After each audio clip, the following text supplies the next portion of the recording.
국민 앵커 백운기, 정확한 분석, 날카로운 시각. 백운기가 하면 다르다. 여러분 안녕하십니까? 백운기입니다. 국민의힘 혁신위원회가 내홍을 넘어서 대결 국면으로 치닫고 있습니다. 영남 중진과 대통령 측근 등에 대한 압박이 거세지면서 장제원 의원 반발이 심하게 나왔죠. 그러자 이뇨한 위원장은 내 윷놀이에 백도는 없다면서 더욱 거세게 몰아붙이고 있고, 급기야 김기현 대표는 급발진으로 당의 기강을 흐트러뜨리지 말라며 강하게 비판했습니다. 혁신위원장에게 정권을 준다는 약속은 어디로 간 걸까요? 왜 국민의힘이 이렇게 시끄럽겠습니까? 이뇨한 위원장의 행동이 진정한 혁신 방안인가, 아니면 용산의 토사구팽 전략인가 하는 의구심 때문이겠지만, 이를 통해서 우리는 나라와 국민의 이익을 위해서 힘을 합치지 않고 오로지 이익만을 바라보고 결합된 만남은 반드시 결과가 좋지 않다는 것을 보고 있습니다. 가시나무에서 무화과 열매가 나올 수 없는 법이죠. 생방송 백운기의 정치본색 출발합니다.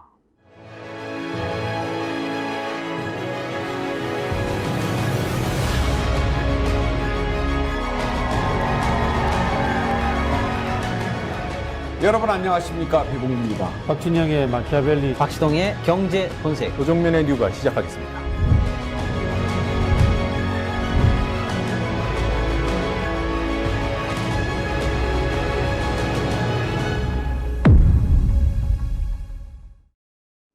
네, 정의와 상식의 정어립대 60만 대군이 힘차게 진군하고 있습니다. 100만, 120만 향해서 달려가고 있는데요. 여러분 힘을 모아주십시오. 우리가 정의와 상식의 정어립대 100만 군사 모이면 정말 이 나라 바꿀 수 있지 않겠습니까? 주변에 널리 구독, 권유해 주시고요. 또 백운기의 정치본색은 여러분들이 만들어가는 프로그램이니까요. 여러분들이 댓글 많이 남겨주시면 소개해드리고 또 준비한 선물 디어루시에서 나오는 클렌징 폼 드리도록 하겠습니다. 그리고 우리 스픽스몰에서 판매하는 제품들 여러분들 관심 갖고 많이 사주시면 스픽스에 도움이 된다는 말씀 드립니다. 오늘 아주 새로운 상품을 하나 소개해 드리게 돼서 매우 기쁘게 생각합니다. 오늘 김장자매 나오는데, 김장철이죠. 우리 스픽스몰 담당자가 저 멀리 해남, 전라남도 해남 다녀왔다고 합니다. 김장철에 해남 배추 유명한 거 다들 잘 아시죠? 속이 꽉꽉 찼다고 합니다. 김장하시기 편하게 천일염으로 미리 절여서 보내드리고, 여기에 김장에 꼭 필요한 새우젓까지 함께 보내드린다고 합니다. 이렇게 해서 49,000원. 지금 배추값이 많이 올랐다고 걱정하는데 어떻게 또 이런 조건을 만들었는지 제가 스픽스몰 담당자 칭찬하지 않을 수가 없습니다. 무료 배송이고요. 특히 이번에 배송일 지정이 가능하다고 합니다. 그러니까 김장을 하실 날짜를 잡으면 김장하시기 하루 전날 받아보실 수 있게 배송일을 지정하면 그 날짜에 맞춰서 알아서 보내드린다고 합니다. 이번 김장 우리 스픽스몰 절임 배추로 준비하시고, 주변에 김장하시는 분들한테도 야, 이거 정말 좋은 거야, 백운기가 추천했으니 믿고 하면 김치 맛있을 거야, 얘기해 주시면서 김장만 권유하지 마시고 우리 스픽스 백운기의 정치본색 구독 권유도 함께 해 주십시오. 김장 잘 담그시기 바랍니다.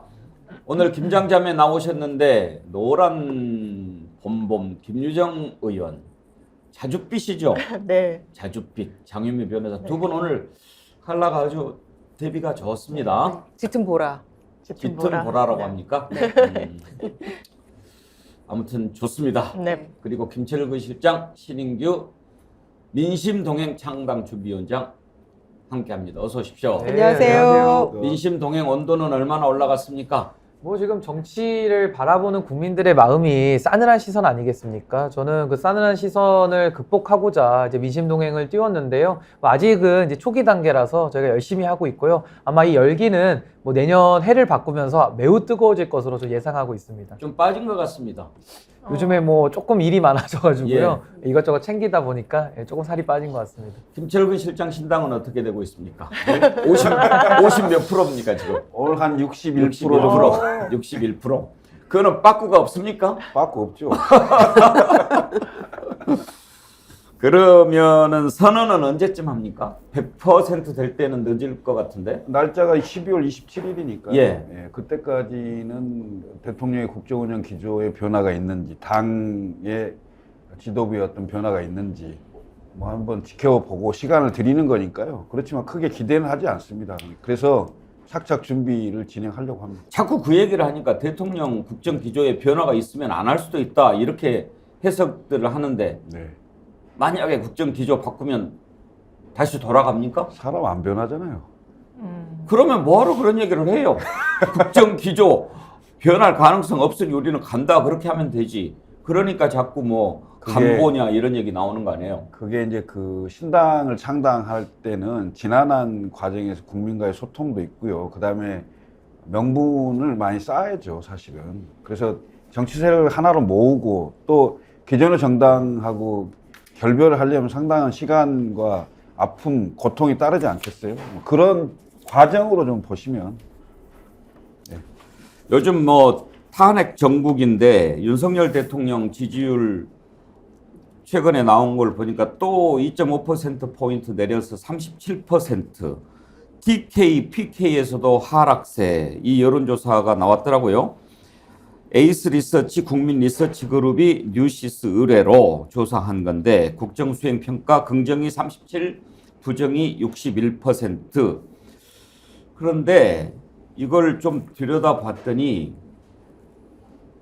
대전, 충청, 세종이 42%로 8.8%나 올랐고 오히려 대구, 경북, 부산, 울산, 경남이 58, 57로 부정이 높게 이렇게 나왔더라고요. 이건 또 어떻게 해석해야 되는지 궁금한데 지금 대구, 경북도 좀 부정이 높잖아요. 부정이 높은데 네. 아, 대전이 부정이 올랐다 이런 말이구나. 아이고 제가 잘못 읽었습니다. 부정 지지율이 이렇게 올랐다 하는 건데 매우 잘못함이 55, 잘못하는 편이 6.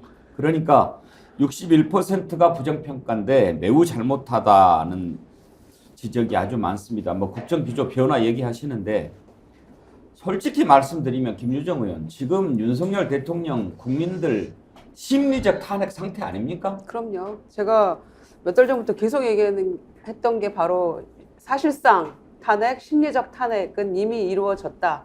이런 말씀 드렸었는데요.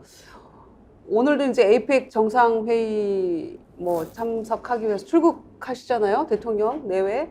그런데 여러분 잘 생각해 보시죠. 11월 18일이 무슨 날인지 아세요?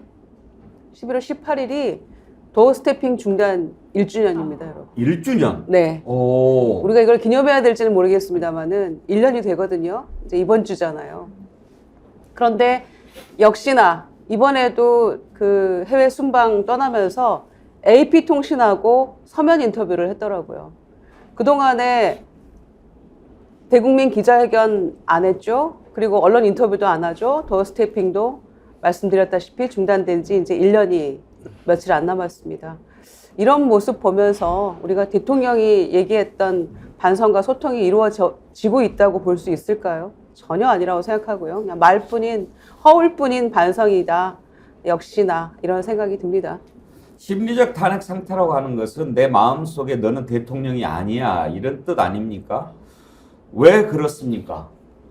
국민들이 이제 기대를 접어버렸기 때문입니다. 그래도 뭔가 좀 변화하지 않을까라는 기대를 조금씩 갖고 있었고 특히 강서구청장 보궐선거 참패 이후에 국민은 늘 옳다 이런 얘기하고 뭐 반성 이런 얘기해서 바뀔까 했는데 바뀌기는 이럴 때 개뿔 그런가? 근데요 정말 오늘도 정운찬 전 총리가 쓴 칼럼을 봤는데 참 고언을 하셨더군요. 이제 새롭게 시작하는 마음으로 내각도 바꾸고 주변도 정리하고 그렇게 해야 된다. 그런 얘기를 하고 또 어제 어떤 시사 프로그램 봤는데요. 거기에 나온 박성민 정치 컨설턴트가 그런 얘기를 하더라고요. 윤석열 대통령은 이제 대통령에 당선됐고 이제 임기가 3년 6개월 남은 대통령이라는 생각으로 새롭게 출발해야 된다. 그렇지 않으면 안 된다. 많은 사람들이 그렇게 이야기하는데 우리 국민이 절망하는 것은 안 바뀔 것 같다라고 하는 건데 안 바뀔 것 같죠? 사람 쉽게 안 변하잖아요. 그러면 신인규 변호사, 대통령이 안 바뀌고 나라가 이렇게 가면 우리 국민 참 불행해질 텐데 어떻게 해야 될까요? 우선은 저는 참 국민 여러분들께서 지금 이제 날도 추워지고 있고 또 사실은 경제나 여러 가지 민생이 좀 어려움 속에서 굉장히 지금 불안해하고 계시거든요. 근데 지금 그 불안을 가장 유발시키는 것이 정치 아니냐 이런 생각이 들고 그 중심에는 정치를 포기한 대통령과 또 국민의힘의 자중질환이 있지 않습니까?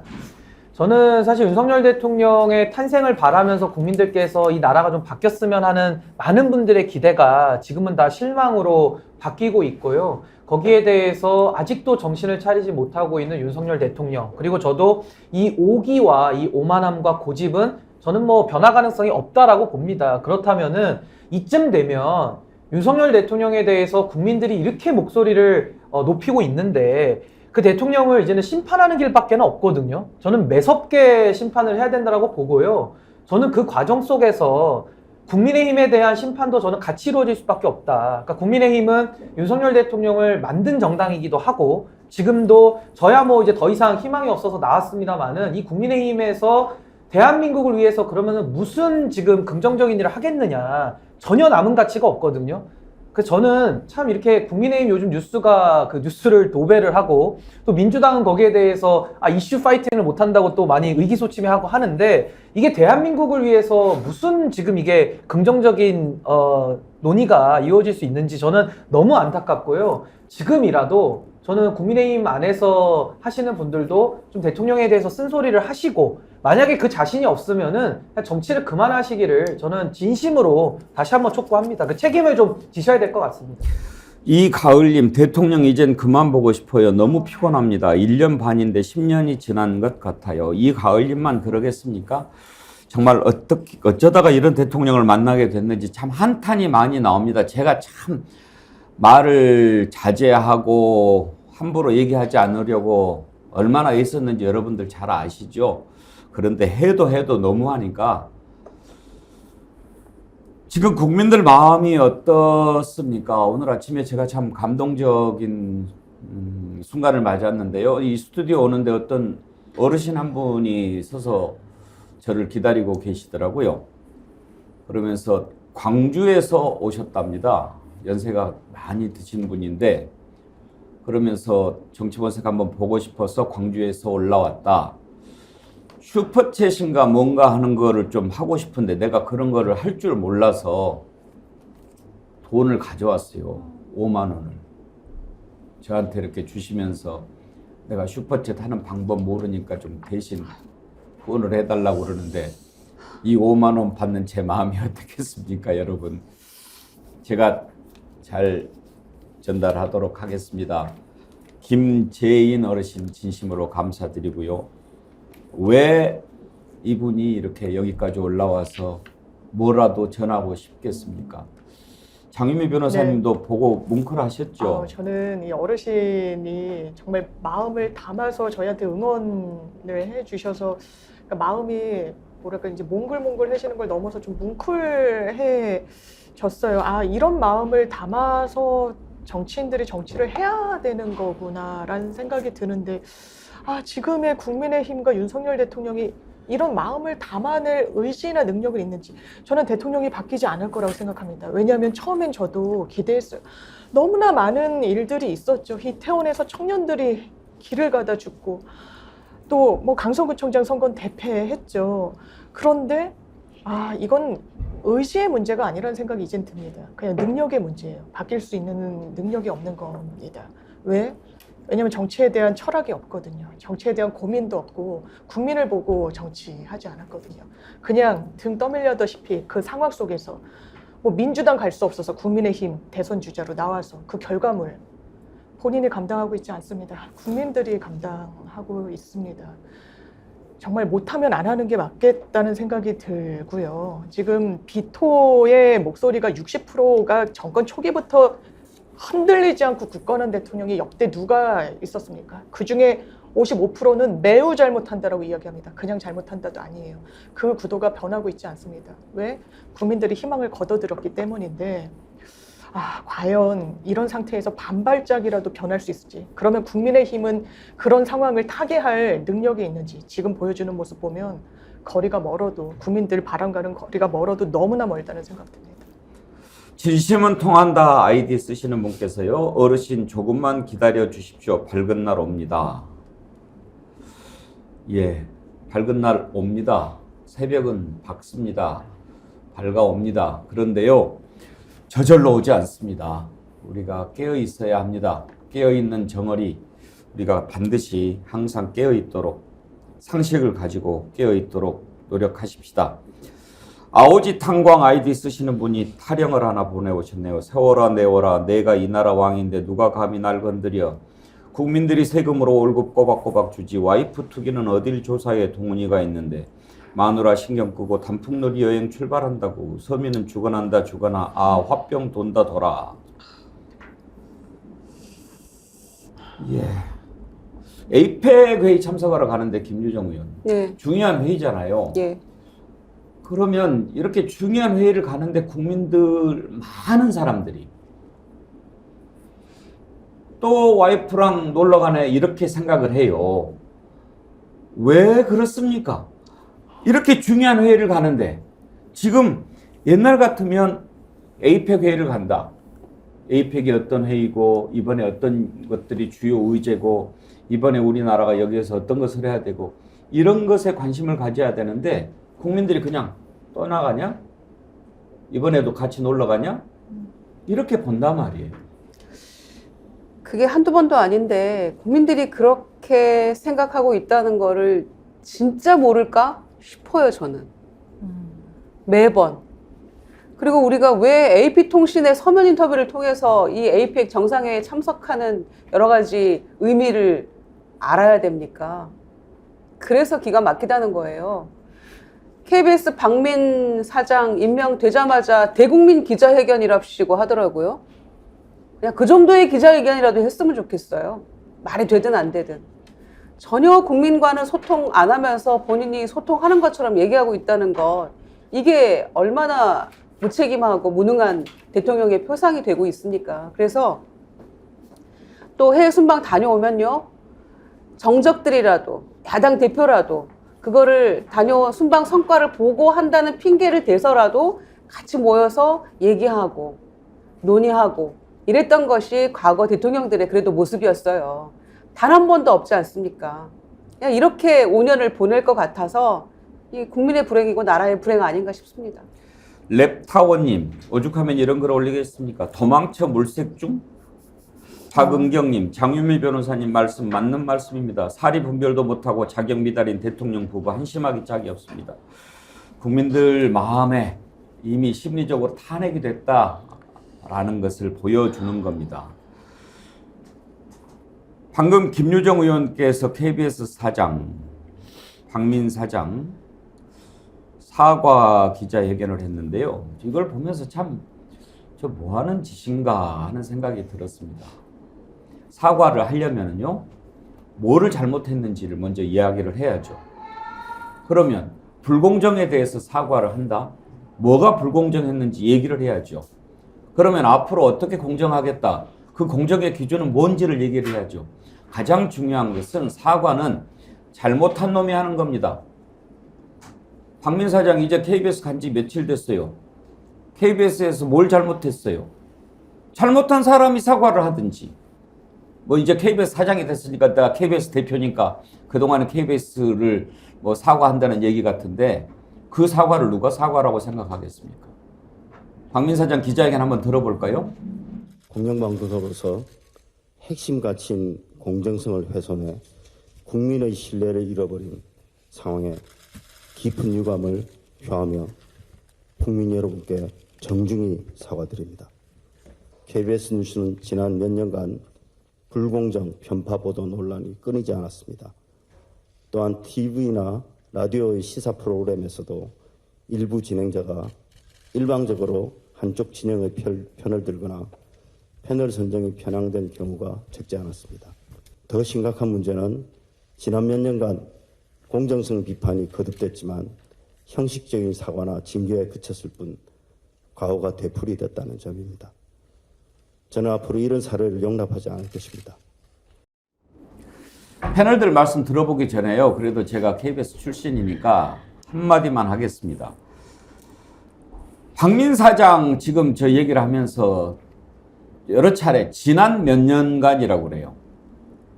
자, 지난 몇 년간 본인이 KBS에 있지 않았죠. 그러면 본인의 잘못에 대한 사과도 아니고 KBS 사장으로서 KBS에 불공정했던 것들에 사과를 한다면 KBS 사장 자격으로 지난 몇 년간만 불공정이었습니까? 전두환 때는 공정했나요? 내가 증인이요. 이렇게 해요, 김철근 실장. 이게 정상입니까? 어이가 없네요.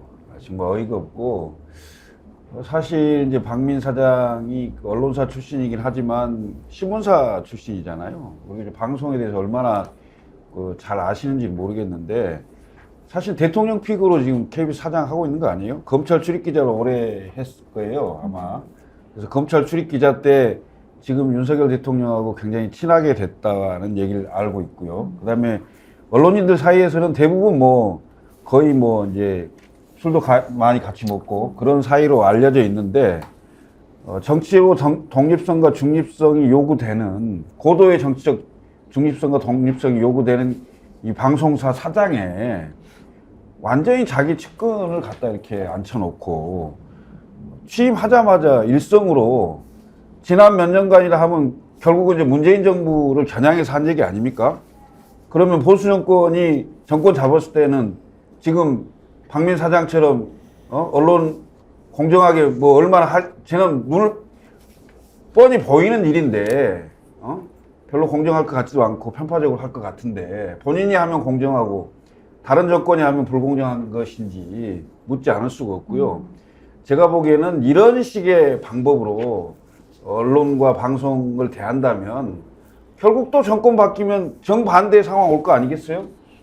계속 왔다 갔다 하면서 정권 바뀔 때마다 KBS 사장 그리고 방송사 사장 바꿔서 자기 편 만들려고 하고 반대쪽은 또 비판하고 반대하고 이렇게 하다가 나라 망하는 거예요. 사실은 날새입니다. 방송 이렇게 접근해서는 절대 안 된다고 보고요. 지금 방송 3법 국회를 통과했는데 거부권 행사할 걸로 보이고, 사실 이것은 여야가 정말 좀 내려놓고 본인들 욕심을 내려놓고 국가 대사거든요. 적어도 10년, 20년, 30년을 바라보면서 이 법을 좀 손질을 했으면 좋겠어요. 이번 기회에. 야당은 본인들 입장에 맞춰서 시민단체 이사추천권 있잖아요.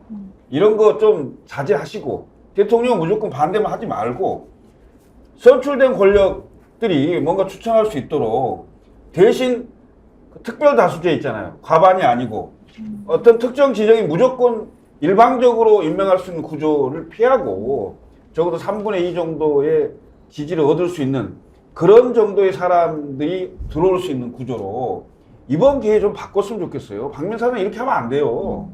적어도 공정 이런 얘기를 하려면 기준을 줘야죠. 뭐가 공정이고 뭐가 불공정이다. 그리고요, 적어도 이런 얘기를 하려면 정상적인 사고를 가진 사장이라면 취임 이후에 KBS가 그동안 공정하지 못했다는 지적을 여러 번 받아왔다. 우리가 잘못한 일 있으면 돌아보고 사과할 것 있으면 사과하자. 이렇게 구성원들의 동의를 얻은 다음에 태스크포스를 구성을 해서 불공정 사례를 한번 쭉 모아보자. 그리고 우리가 이런 것들이 공정했는지 불공정했는지 한번 정리를 해보자. 그 다음에 사과를 해야지. 무턱대고 뭐가 불공정했다는 겁니까?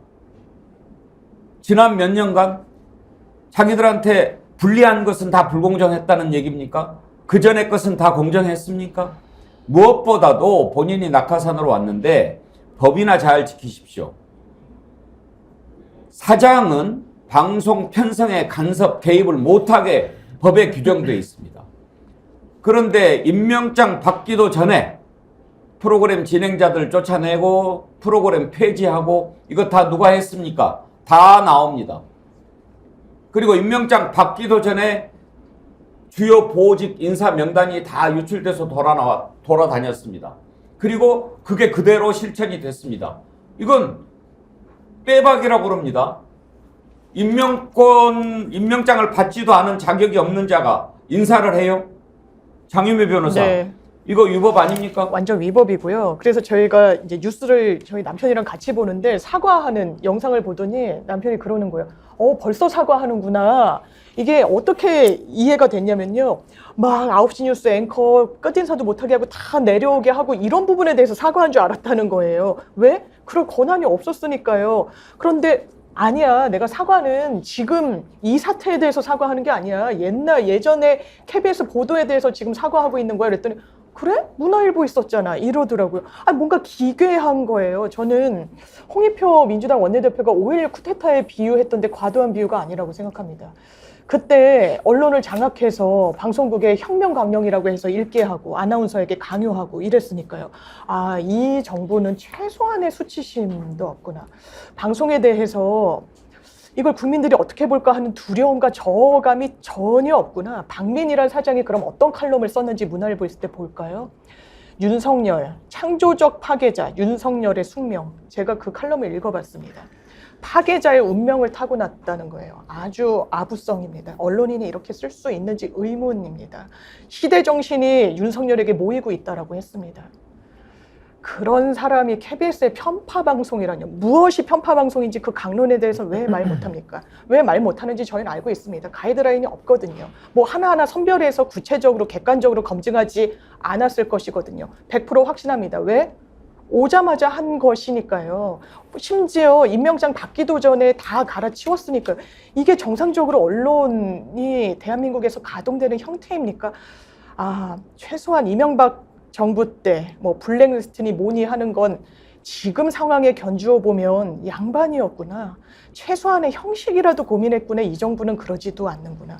이 후과를 어떻게 치를까요? 본인 임기 내년까지입니다. 왜냐하면 김은철 사장의 자녀 임기 치우는 거니까요. 그 이후에 어떻게 할 겁니까? KBS 구성원들은 어떤 이야기 하고 있는지 아십니까? 본인이 최소한의 언론인이라고 해서 평생의 업으로 삼았다면 지금 이 행태 양심에 대고 떳떳하다고 이야기할 수 있습니까? 그럴 수 없을 겁니다.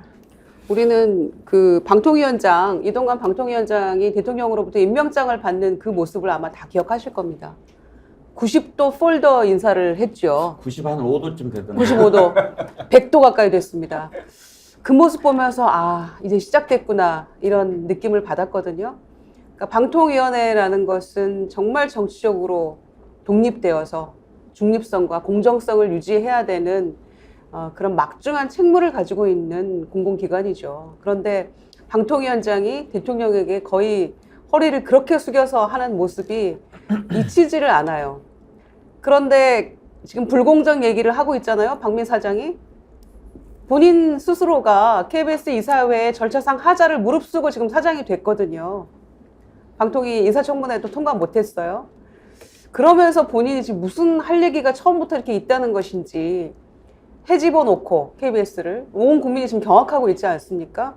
그런 상황인데 본인이 누구를 대상으로 기자회견을 하고 사과를 합니까? 오늘 대통령 내외 에이펙 출국하기 전에 보여주려고 지금 한 거 아닙니까? 용산에 대고 하는 사과 아니었습니까, 이게?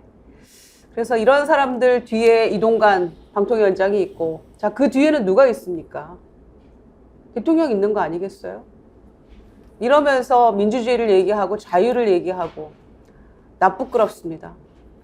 신윤기 변호사, 뭐가 공정이고 뭐가 편파입니까? 근데 저는 이제 뭐 기가 찬다, 뭐 기가 막힌다 이런 말도 이제는 그 더 막힐 기도 없다 저렇게 생각하고요. 그 대리 책임이라는 게 유행했죠. 윤석열 정부 들어와서 고위직들은 아무도 책임 안 졌고 이제 하위직에 있는 분들만 대리 책임 시켰고 이제는 또 대리사과까지 또 나오는 겁니다. 그럼 이제 윤석열 대통령 이제 윤대리로 불러도 무방할 것 같은데 거의 뭐 홍보 수석으로 지금 유력하게 검토되고 있다라는 그 대변인도 이도훈 대변인도 문화일보 출신이고요. 박민 사장도 문화일보 출신인데 이쯤 되면은 문화일보 카르텔이라고 해도 뭐 변명의 여지가 없을 거예요. 여기에 대해서는 좀 답을 하셨으면 좋겠고 이 박민 사장이 들어오자마자 이 쇼에 유사한 국민 우롱 방식의 사과를 했는데 이것은 마치 그 윤석열 대통령이 문재인 정부 때리기랑 유사한 겁니다. 그러니까 앞에 사람 때려가면서 본인들의 그 업적을 이제 내보이겠다 이런 식의 전형적인 그 네거티브한 방식의 좀 비열한 저는 행동이라고 저는 생각이 들고요.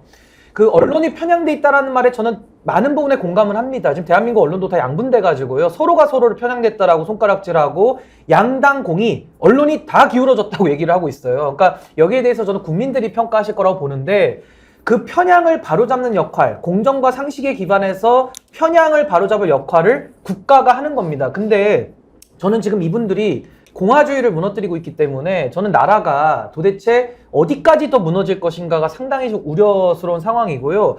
공정과 상식에 윤석열 대통령에게 제가 알려드리겠습니다. 공정이라는 게 어려운 개념이 아니에요. 우리가 축구 경기를 보다가도 뭐 특히 이제 일본하고 경기할 때 우리가 많이 그런 흥분을 많이 하는데 심판이 계속 우리 쪽 선수가 태클 걸려 넘어져도 파울을 안 주고요.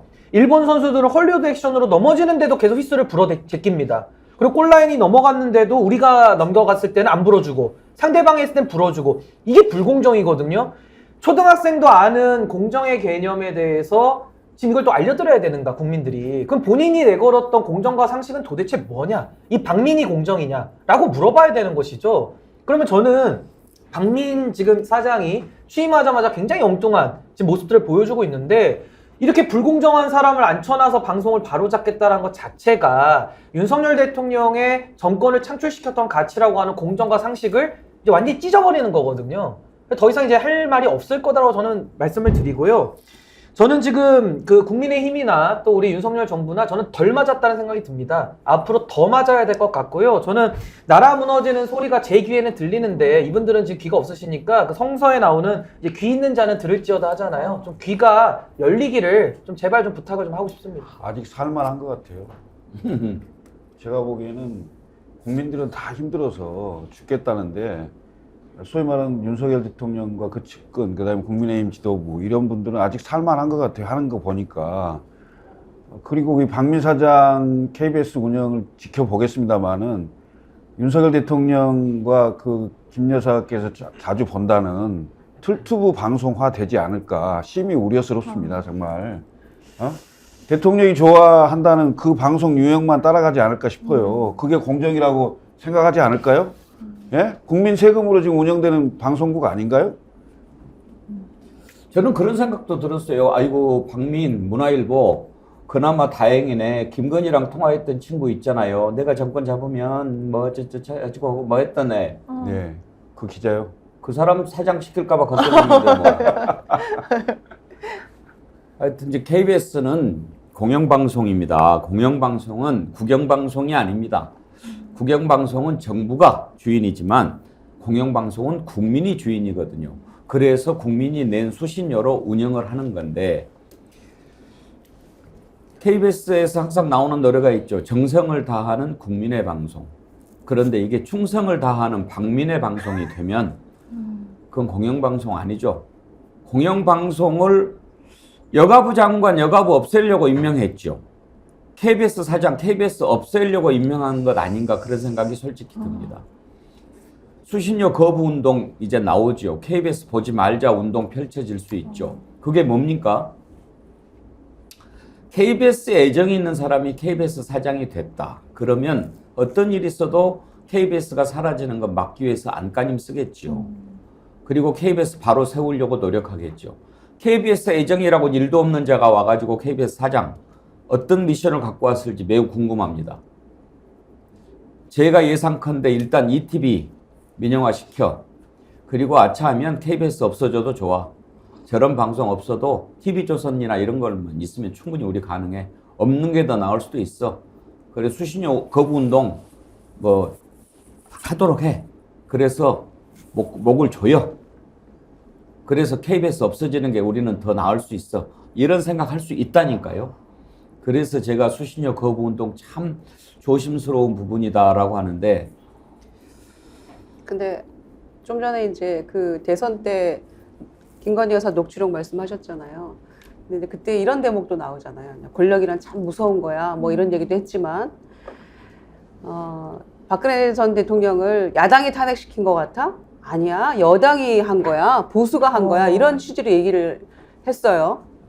근데 그걸 그렇게 잘 알고 있는 사람들이 그 무서움을 모를까요? 본인들이 내부로부터 내쳐질 수 있다는 그런 생각은 안 할까요?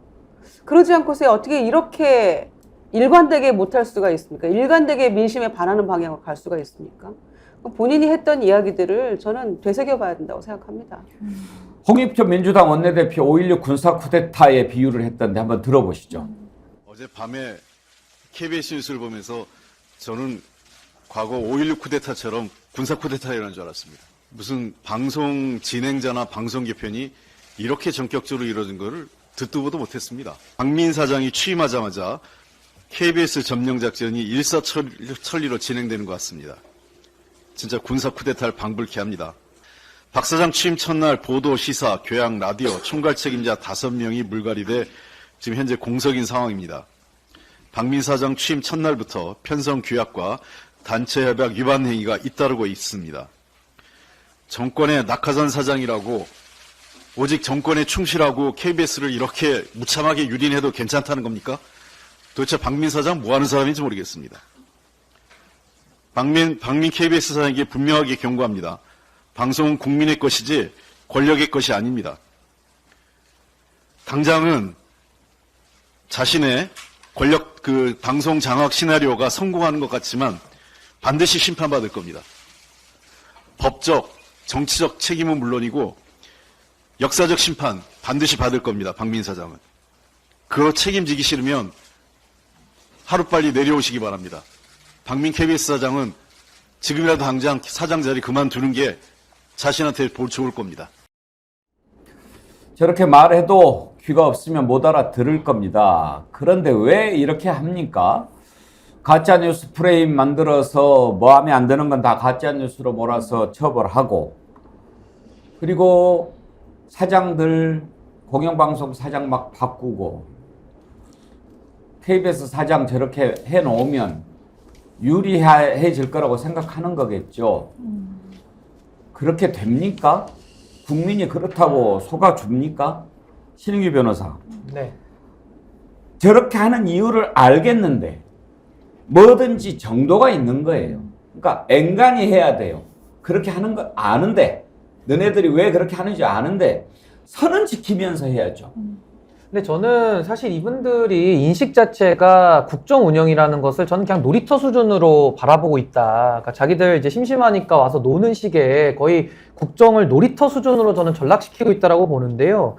지금 이 공화의 가치가 제가 아까 무너졌다고 말씀드리지 않았습니까? 그러니까 공적 의식이라고는 1도 없는, 정말 공적 의식이라고는 제로인 이런 사람들이 지금 사리사욕을 갖다가 채우면서 국정 운영을 하고 있기 때문에 정말 이제 나라가 이러면 망가지죠. 무너집니다. 이 나라라는 것이 함부로 세우기는 참, 위로 세우기는 어렵고 부단한 과정과 많은 분들의 피와 땀이 필요한데요. 이거 망치는 거는 박민 같은 사람 나와가지고 취임 첫날부터 망쳐버리는 거거든요.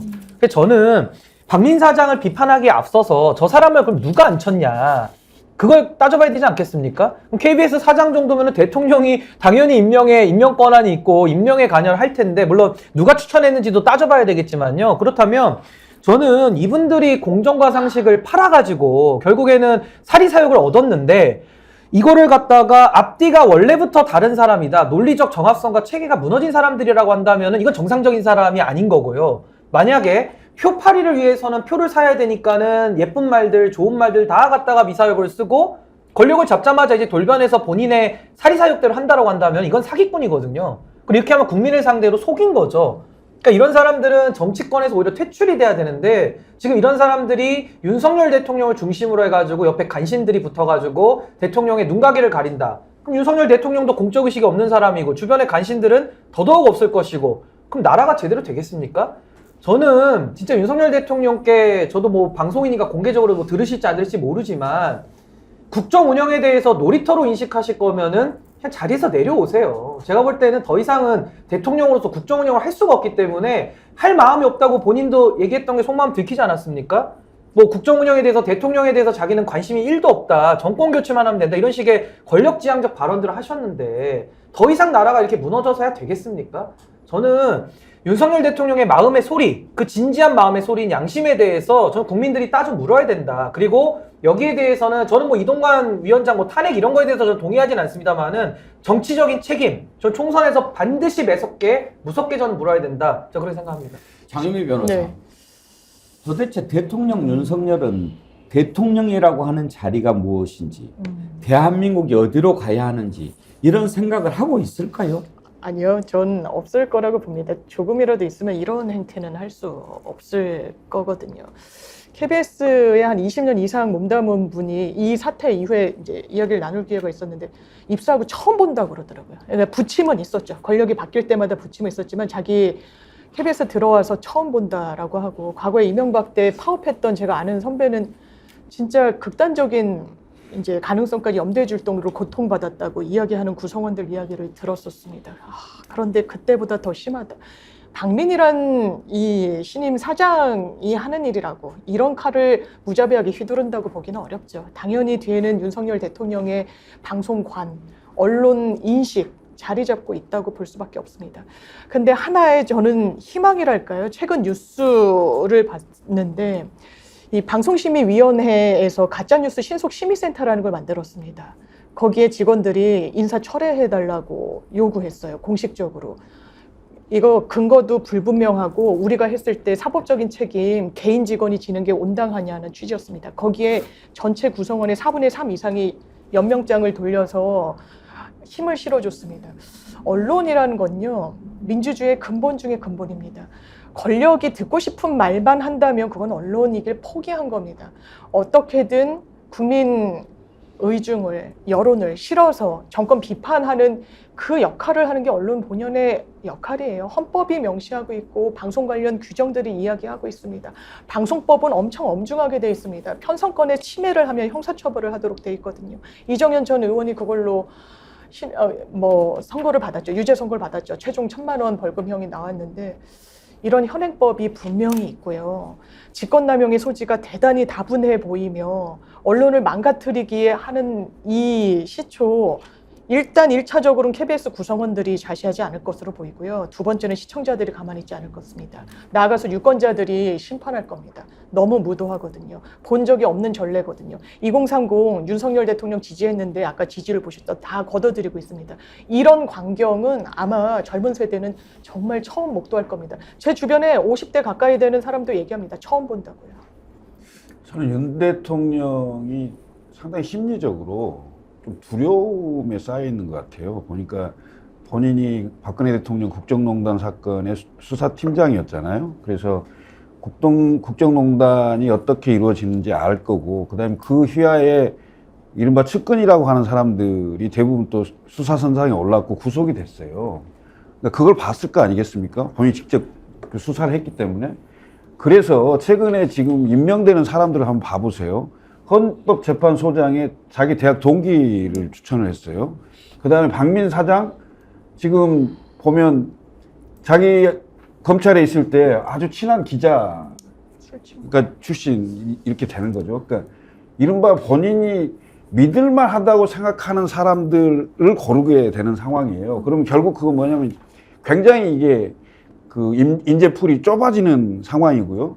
근데 앞으로 지금 그 박근혜 탄핵 사태를 봤을 때 국회가 이미 그 김건희 여사도 녹취록에 나와 있잖아요. 여당이 탄핵시켰다고 얘기했잖아요. 그러면 결국은 국회의원 선거 때 검핵관, 용핵관, 윤핵관 이분들을 내려보내서 당선자로 만들려고 할 거예요. 그래서 최소한 어떤 경우도 본인의 얘기를 잘 듣는 100명의 국회의원을 확보하려고 할 거란 말이죠.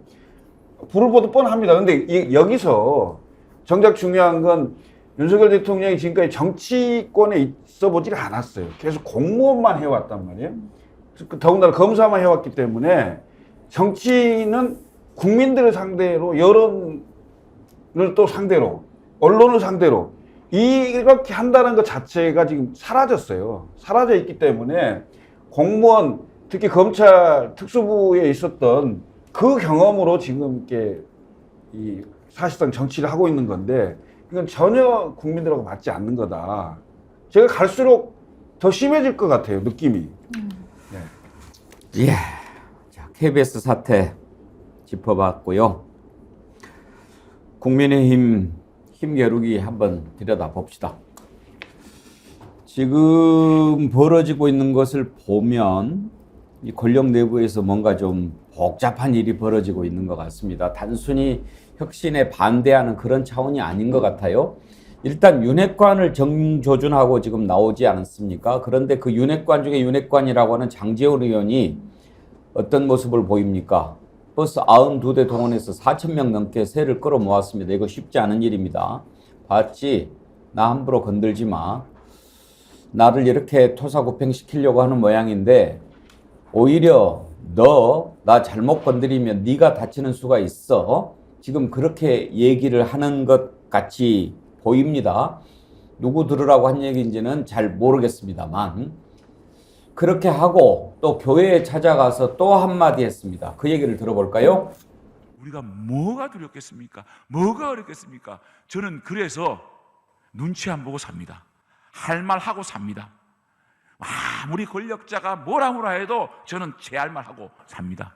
그래서 좀 많이 역풍도 맞지만 많은 어려움도 겪고 풍파도 있었고 또 한 번은 4년을 쉬었고 또 한 번은 무소속으로 출마를 해서 지역 주민들의 사랑으로 당선되는 기적도 맛보았습니다. 또 요즘도 장제호의 험지 출마하라 해서 항상 제가 16년 동안 걸어왔던 길이 쉬운 길이 아니었고 어려운 길이었지만 김유정 의원 이제 교회까지 가가지고 뭐 간증 형식으로 저렇게 이야기를 하는데 누구 들으라고 하는 얘기 같습니까? 딱 봐도 인유한 위원장은 아니잖아요. 그러니까 아무리 나한테 협박하고 압박해도 난 내 갈 길 가겠다라고 대통령께 선언을 하는 모습 아닙니까? 저 정도면. 그래서 제가 요즘 사태를 보니까요. 소위 어제도 말씀드렸습니다만 이제 소위 그 핵관들, 구 핵관들은 핵분열 중인 것 같아요. 원성동 의원도 나 윤핵관 아니야.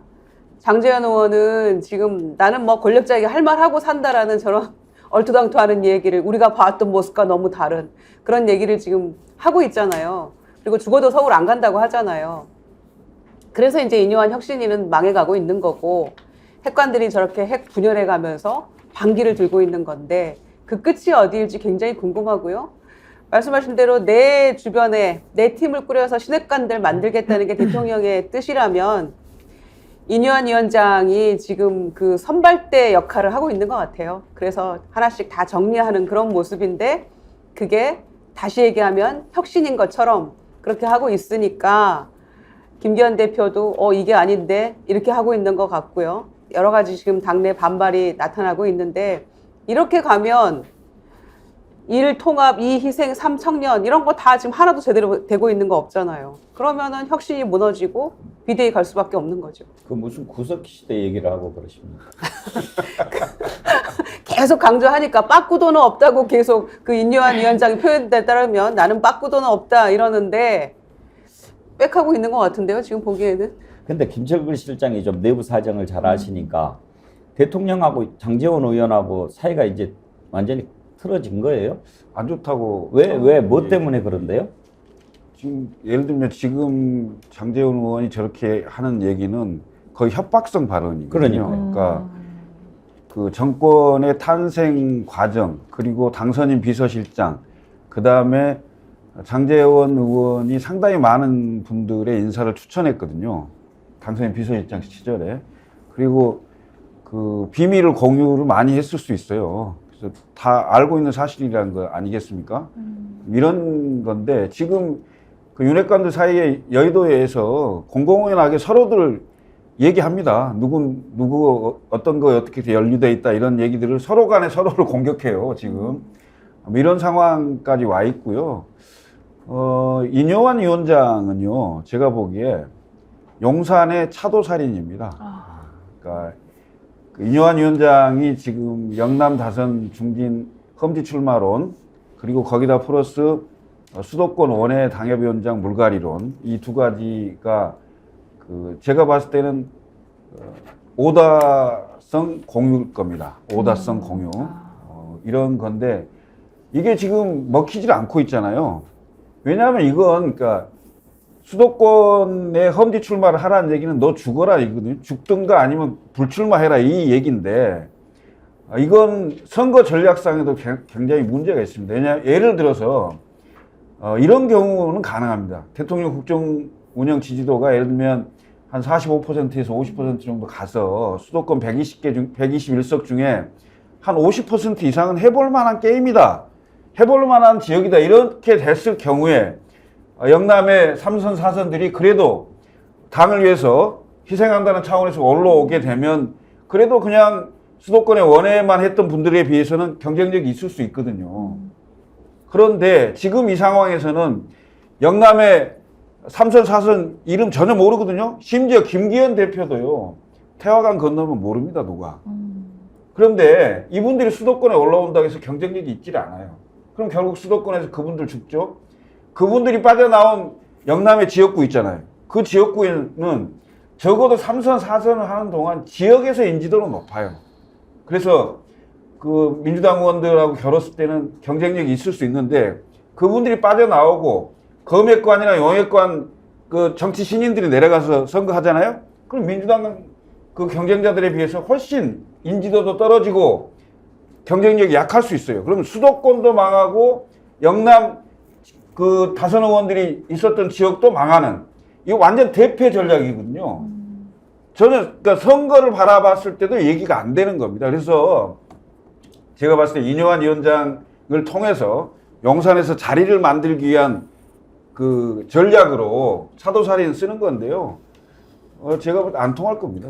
근데 신인규 변호사, 그래도 사람이 의리가 있어야 되지 않습니까? 물론 윤석열 대통령하고 장제원 의원 뭐 사귄 지 얼마나 됐겠습니까? 청문회 때만 해도 처가적 의혹 막 이렇게 입에 거품 물고 공격해가지고 아주 으르렁 대다가 어느 날 갑자기 이제 핵관이 됐는데 그래도 정권 출범 때 당선인 비서실장도 하고 옆에서 그렇게 도와줬으면 지금 이런 상황이면 불러가지고 그동안 참 애썼는데 이번에 당을 좀 바꿔야 되니 어느 정도 뭐 좀 하시고 그다음에 뭐 좀 해보고 뭐 이런 식으로 해야지 그냥 인효환 위원장 내세워가지고 저렇게 밀어붙이면 누가 이게 꼭지가 안 돌겠습니까? 네, 뭐 사실 뭐 장제원 의원이나 저는 윤석열 대통령이나 뭐 그냥 유유상종이라고 저는 생각을 해서 뭐 서로 의리를 논할 것까지도 없고요. 그냥 양심이나 좀 있었으면 좋겠다. 저는 그 생각이 우선은 들고 사실 그 왜 정치를 하는지를 좀 장제원 의원은 스스로에게 좀 자문할 필요가 있다고 저는 봅니다. 지금 3선 의원까지 지냈는데 지금 4선 하려고 저러는 거 아니겠어요? 그렇다면 어떤 정치적인 동기 때문에 정치를 하는지 그걸 좀 밝혀야 되는데 뭐 밝힐 수가 없겠죠. 왜냐면 정치하는 동기가 사리사욕이니까 그걸 그대로 자백할 수는 없을 거고 그 장제원 의원의 변신은 유죄입니다. 유죄. 제가 이분의 변신사를 좀 찾아와 봤는데 처음에 대선 주자로 유승민 후보를 밀었습니다. 그러다가 홍준표 시장을 또 밀고요. 그 다음에 황교안 대표를 또 밉니다. 그러다 김종인 비대위원장 옆에서 또 밀고요. 안철수를 밉니다. 그러다가 마지막에 윤석열 대통령한테 와서 정착을 했거든요. 이제 또 변신을 또 하고 있죠. 그러니까 이분은 정말 이런 식으로 노선을 갈짓자로 늘 바꿔왔는데 또 하나는 최은순 장모, 그러니까 윤석열 대통령 장모에 대해서도 2018년도에는 유죄를 목청을 높이면서 외쳤어요. 그러다 2021년도에는 또 이제 무죄라고 했겠죠. 윤석열 대통령 지지하니까. 근데 지금 또 2023년도에는 최은순 장모가 구속됐거든요. 그러니까 도대체 장제원 의원은 그 두서가 있는 분인지를 저는 좀 본인 스스로 좀 자아성찰을 좀 하셔야 될 것 같고 저는 국민의힘에 대해서는 지금 국민의힘을 상징하는 건 이 세 가지 단어 같아요. 권력을 추종하는 거, 그리고 기회주의, 그 윤핵관. 이 세 가지 단어 외에 뭐가 더 있습니까? 그렇다면 저는 국민의힘을 탈당했습니다만은 국민의힘은 진짜 자문을 해야 돼요. 당이론적으로 국민의힘을 고쳐 써야 되는 이유를 국민들 앞에 설명을 해야 됩니다. 근데 전 이게 납득이 안 되고 국민들도 이제 동의 못 하실 것 같거든요. 그리고 가능성적인 면에서도 그럼 과연 국민의힘을 고칠 수 있겠는가? 많은 분들이 못 고친다라고 봅니다. 그렇다면 이제 국민의힘은 국민들로 하여금 그 정치적 심판 받는 건 말할 것도 없고요. 전 이제는 이쯤 되면요, 이제 역사적 심판까지 저는 끌어옵니다. 이 역사적 심판을 받아야 돼요. 그래서 앞으로 당명에서 국민 생각도 안 하시면서 국민이라는 말 쓰지 마시고 그냥 솔직담백하게 뭐 욕심의 힘이라고 하든지 아니면 기회의 힘이라고 하든지 아니 뭐 장제원의 힘이라고 하든지 좀 당명의 개정을 좀 촉구합니다. 오늘 같은 또 국민으로서 기분이 별로 안 좋습니다. 근데요, 아까도 제가 오프닝 때 이야기했는데 그때 뭐 소개를 조금 잘못했습니다만 성경에 나옵니다. 예수님이 그렇게 얘기했어요.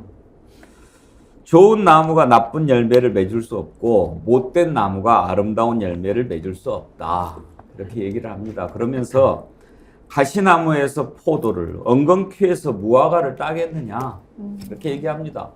장윤매 변호사, 네. 처음에 어떻게 만났습니까? 어떻게 뭐 당선인 비서실장이 됐습니까? 뭐 정치적으로 핍박을 같이 받았습니까? 민주화를 위해서 투쟁을 했습니까? 왜 만났습니까? 이해관계로 만난 거죠. 서로가 서로를 필요로 했으니까. 거기서 무슨 아름다운 열매가 나오겠습니까? 아름다운 열매가 나올 수 있는 구조 자체가 아니죠. 가치를 공유한 적이 없으니까요.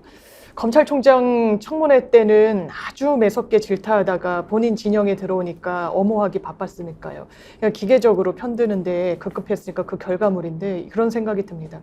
아, 장제원 의원마저 등 돌리면 윤석열 대통령에겐 누가 남아있을 것인가.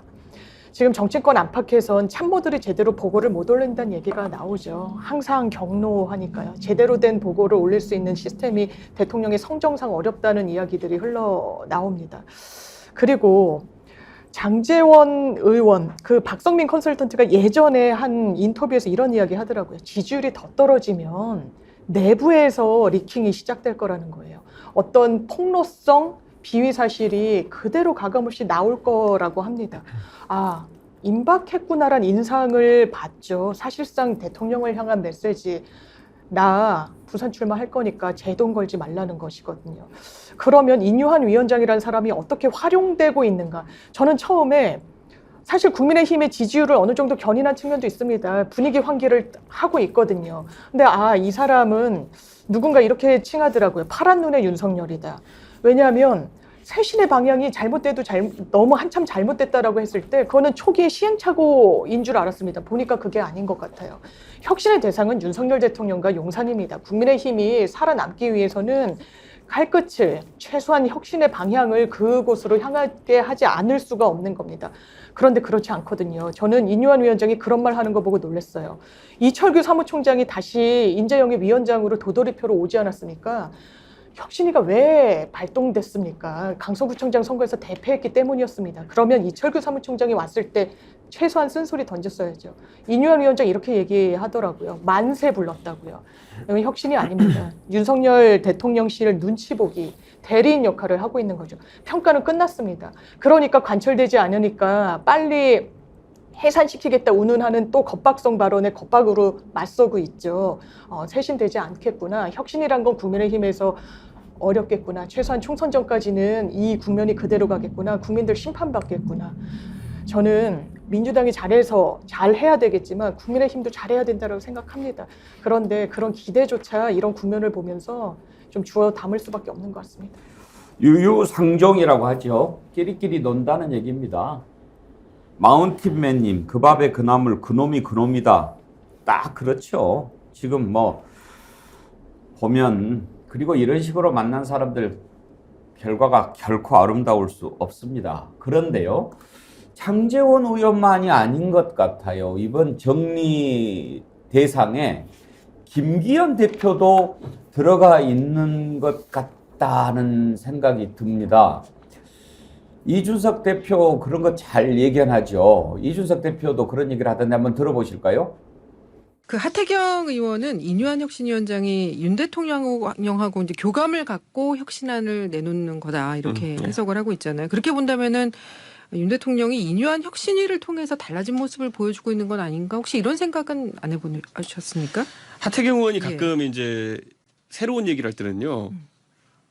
전 하태경 의원 너무 친하지만은 하면 안 되는 이야기를 좀 한 것 같습니다. 예. 인유한 위원장이 지금 윤석열 대통령에 대한 비판을 절대 하지 못하는 것, 그리고 이철규 의원에 대해 가지고 좋은 사람을 평가하는 것, 이런 걸 봤을 때 인유한 위원장이 누구의 사실상 정치적 견해를 대변하는지가 명확하다 보거든요. 윤석열 대통령이라고 보는 거 아닙니까? 그렇죠. 그렇기 때문에 지금 그거를 직접 하태경 의원 얘기한 거는 뭐 사실에 가깝다고 좀 보지만은 인유한 혁신위의 진정성에 굉장히 우려를 낳을 수밖에 없는 부분이다. 네. 왜냐하면 윤석열 대통령이 바뀌어야 된다라는 여론이 팽배해 있는데 윤석열 대통령이 사실상 통제하에서만 얘기를 하고 있다면은 불가능할 거 아니겠습니까? 예. 저는 그리고 많은 분들이 지금 장제원 의원이나 아니면 김기현 대표의 반발에 대해 가지고 어떤 평가를 하고 있는지 모르겠지만 저는 최근 들어 가지고 한 일주일 사이에 한동훈 장관이 한 강서 보궐 이후로 안 하던 걸 다시 시작했어요. 민주당이랑 서로 이제 독설하고 싸우기 이런 거. 그런데 물론 이제 송영길 대표의 그 출판 기념회 발언이라는 것이 기폭대가 된 것 같지만은 굉장히 강경 대응이 이어질 것 같습니다. 그 말인즉슨 한동훈 장관의 거취가 결정된 것 같다. 예. 정치 쪽으로 틀 것 같다. 이런 생각이고요. 예. 저는 그러면은 한동훈 장관이 예를 들어 당에서 역할을 한다든지 하려면은 상당한 지위를 가진 역할로 하려고 할 겁니다. 그러면 저는 인유한 위원장이 최근에 중진과 윤핵관을 압박하는 모양새의 그 이유는 앞에 카페트 깔려고 하는 거 아니냐 이런 생각이고 결국 저는 한 1, 2주 내 시한 내에 김기현 대표는 쫓겨난다 이렇게 봅니다. 그러니까 이준석 대표의 분석은 이런 거죠. 지금 인유한 위원장 가가지고 뭐 윤핵관 뭐 지도부 다 이렇게 좀 정리를 시키려고 하는 거다. 그 이유는 김기현 지도부 쫓아내고 레드카펫 깔아서 한동훈 장관 앉히려고 하는 것 아니겠느냐 이렇게 생각을 하는 건데요. 그런 분위기 김기현 대표가 왜 모르겠습니까? 비록 태화강 건너면 알아보는 사람 없다고는 하지만 울산에서 시장도 했고 3선인가 4선인가 했잖아요. 맨 처음에는 아주 호기롭게 인유한 위원장한테 정권을 다 준다고 했다가 이제는 인유한 위원장한테 너무 빨리 가지 마세요. 지금 이렇게 이야기를 합니다. 김기현 대표 얘기 들어볼까요? 그런 정제되지 않은 이야기가 언론에 보도되는 것에 대해서 당대표로서 매우 유감스럽게 생각합니다. 일부 위원의 급발진으로 당의 리더십을 흔들거나 당의 기강을 겉들어뜨리는 것은 아마 하지 않아야 될 것이라고 생각하고요. 좀 더 권한과 책임 사이의 균형을 잘 유지하는 정제된 언행을 했으면 좋겠습니다. 김유정 의원, 이제 저런 거 보면 좀 이제 정치권 좀 오래 본 사람들은 가볍게 이야기하죠. 깨졌네, 깨졌어. 예, 끝났네. 예. 끝났어. 본인이 아마 당대표가 되기까지의 그 태생적 한계에 대해서 절감하고 있을 거라고 생각합니다. 그러니까 대통령이 쟁쟁한 당대표 후보들을 몇 명을 다 날리고 지금 김기현 대표 체제를 만들었는데 그만큼 한계가 분명하다는 것을 아마 느끼고 있을 거예요. 그러면서 저는 이제 그간에 뭐 2주에 한 번씩 대통령과 만나기로 했다. 이런 김기현 대표 3월 8일 날 취임하면서 그런 얘기가 있었죠. 그런데 지금까지 대통령과 만나서 2주에 한 번씩 만나서 허심탄회하게 여러 가지 얘기를 했다는 보도를 들은 바가 없습니다. 그래서 아마 본인의 한계가 더 이제 크게 느껴질 텐데요. 그래서 본인이 지금 임명해놓은 혁신위원장한테 급발진하지 마라, 뭐 이래는 순서가 있다, 막 이런 얘기들 하고 있잖아요. 굉장히 참 짠하네요. 안타깝고. 실말로 찌질해 보이기도 하고요. 전 이게 좀 인식이 다른 게 지금 김기현 대표 쫓아낸다, 1, 2주 안에 결론 난다고 이준석 대표 말씀하셨는데 저는 그건 조금 아닐 수도 있다는 생각이 듭니다. 그러니까 쉽게 말해서 지금 인유한 위원장과 김기현 대표 간의 갈등은 인유한 위원장이 정치를 너무 잘 모르시기 때문에 저는 그냥 서로 자중질환하면서 그냥 콩가루화 되는 거 아니냐 저는 이렇게 보이고요. 만약에 김기현 대표를 쫓아낼 심산이었다라면은 지금까지 시간을 더 끌 것이 아니라 차라리 강서구청장 보궐선거 패배 이후에 바로 그냥 쫓아낼 명분이 있었거든요. 근데 그때도 쫓아내지를 않고 오히려 책임의 당사자라고 볼 수 있는 이철규 사무총장을 또 복귀를 시켜가지고 인재영입 위원장까지 앉혔단 말이죠. 그래서 저는 지금 국민의힘의 상황은 어떤 전략적 시나리오를 가지고 지금 들어가는 것이 아니라 정치 경험이 없는 하수들끼리 각자 정치를 하면서 모순 충돌이 전 이루어지고 있다고 보고요. 아마 한동훈 비대위원장도 썰이 나오지만은 저는 한동훈 장관이 좀 정치를 보는 눈이 있다면은 아마 안 들어오지 않을까 저 그렇게 생각합니다. 김철근 실장 김기현 대표가 처음에 인요한 위원장 올 때 전권을 다 주겠다라고 했는데 그러면 그때는 낌새를 못 챘을까요? 그때는 이제 용산의 신뢰를 본인이 받고 있다고 생각을 했겠죠. 예. 왜냐하면 지금 방금 이제 신진규 변호사가 얘기를 했습니다만 강서구청장 보궐선거의 대패에 책임을 지고 예를 들면 당대표를 경질하는 상황이 생긴다. 당대표 사퇴하는 상황이 생긴다. 그러면 당대표를 만든 대통령도 책임을 같이 져야 되는 상황이 되기 때문에 그걸로 인해서 아마 당분간은 좀 미뤘을 겁니다. 그리고 미루고 시간을 좀 줬는데 결국 당에서 하는 걸 보니까 결국 지지도에 전혀 변화가 없고 이대로 그냥 총선을 갈 수가 없는 상황이 되는 거죠. 그래서 저는 최근에 인요한 혁신위원장과 여러 교감이 있는 상태에서 좀 이 일이 진행된 것 같고요. 결국 저는 용산의 결심이 이미 섰다고 저는 생각합니다. 그리고 그 결심이 쓴 것을 인요한 위원장은 제가 보기에는 이번 주 아니면 다음 주 초에 좀 더 센 그 카드를 낼 건데요. 제가 보기에는 동반 사퇴나 아니면 그 혁신위에서 생각하는 그 예를 들면 불출마나 뭐 험지 출마해야 될 대상자는 누구다 이렇게 명단을 내거나 동반 사퇴라 하면 김기현, 인요한 동반 사퇴? 그렇게 당신 안 그만두면 나도 그만두겠다 뭐 이렇게 할 수도 있겠죠. 그러면 비대위 체제로 간다. 그래서 지금 비대위 그러니까 이준석 이제 전 대표는 비대위에 뭐 한동훈이 올 수도 있다. 또는 심지어 원희룡도 올 수 있다. 뭐 이런 얘기들이 있어요. 그래서 그런 급격한 변화가 있을 수 있다라는 생각을 해봅니다. 근데 단 이준석이 뭔가를 예고를 하면 용산이 그대로 안 하기 때문에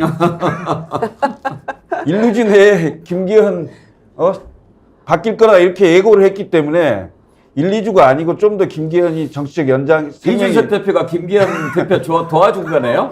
그럴지도 모르겠습니다. 근데 무엇보다도 중요한 게요. 김기현 대표도 욕망 있는 분이거든요. 그러니까 이분도 정치적인 마지막 각오를 걸고 좀 하고 있기 때문에. 그러려고 김포 얘기 나온 거 아닙니까? 그러니까요. 그래서 내보낸다고 해서 조금 쉽게 나갈 것이냐. 예. 그럼 안 칠 땐 누구 맘대로 안 치고 나갈 때는 또 토사구팽하냐 이러면서 김기현 대표 쪽에서도 소위 말하는 정치적인 역할을 하지 않겠습니까? 그래서 저는 언컨트롤러블한 그러니까 모두가 각자의 이익만을 위해서 이제는 통제 불가능 상태에 저는 빠졌다고 보고, 그러니까 쉽게 말하면 이제 거의 콩가루 상태에 들어간 겁니다. 그래서 저는 저 안에서 이제 어떻게든 정리는 되겠습니다만은 선거를 치러야 되니까 아주 저는 흥미진진하게 저는 지켜봅니다. 원래요, 사람 심리라는 게 그래요.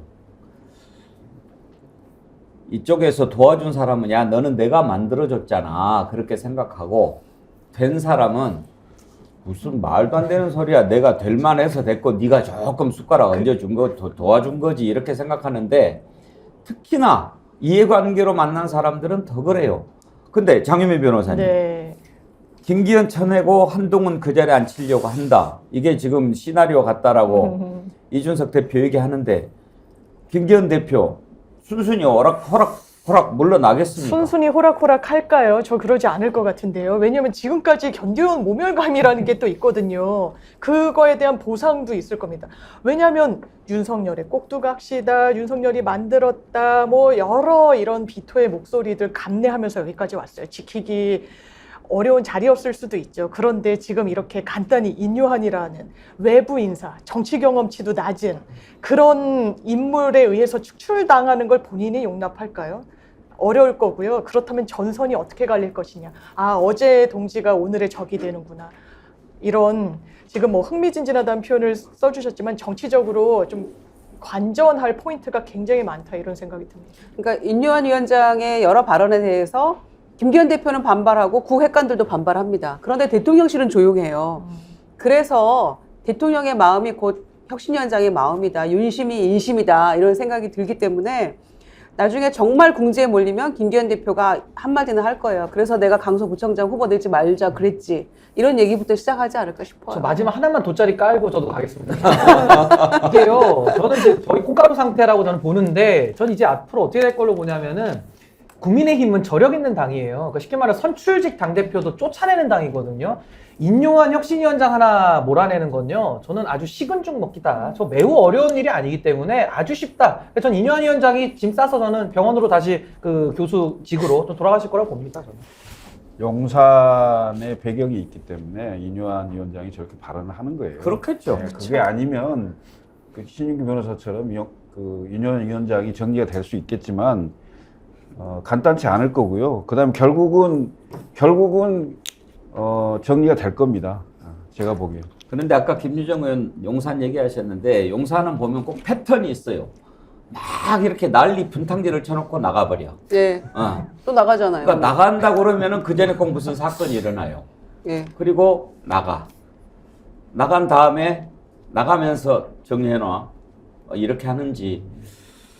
아이고. 국내에서는 경로하고 나가면 스트레스 안 받잖아요. 나가면 경놀 하죠. 신나게 놀죠. 오늘도 많은 분들이 댓글 참여해 주셨고요. 또 슈퍼챗 보내주신 분들이 계신데 홍기령님 슈퍼챗 보내주셨고요. 재율님 곧 봄이 오겠지. 겨울이 제 아무리 추워도 봄바람이 못 녹이는 겨울이 언제 한 번이라도 있었나. 박완선님 그 어느 때보다 절실해지는 글귀입니다. 어서 칼바람이 지나고 봄이 오면 좋겠습니다.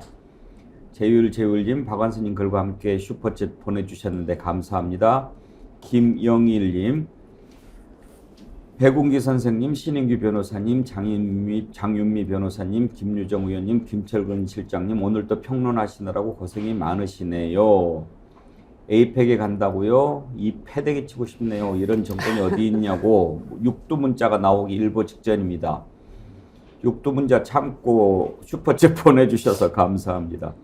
김영일님, 어메 뻔뻔한 인간들 인자는 철면피도 술 말아 드셨구만. 에라이 영어로 C 쓰셨습니다. 슈퍼챗 보내주신 분들 감사드리고요. 오늘 댓글은 마운틴맨님, 사랑해님 두 분 선정해서 드리도록 하겠습니다. 마운틴맨님 아까 그놈이다 그 밥에 그나물 글 주셨고요. 사랑해님은 기도문을 짧게 보내주셨습니다. 이 나라를 긍휼히 여겨 주시옵소서. 기도가 절로 나오는 시기가 아닐 수 없습니다. 사랑해님, 마운틴맨님 두 분께 저희가 준비한 선물 보내드리도록 하겠습니다. 디어루시에서 나오는 클렌징 폼인데 아주 좋은 클렌징 폼입니다. 저도 써봐서 아는데 그거 보내드릴 테니까요. 스픽스 이메일로 보내주시고 참 그 얘기한 김에 어제 어떤 분이 달팽이 크림 지금도 살 수 있나요?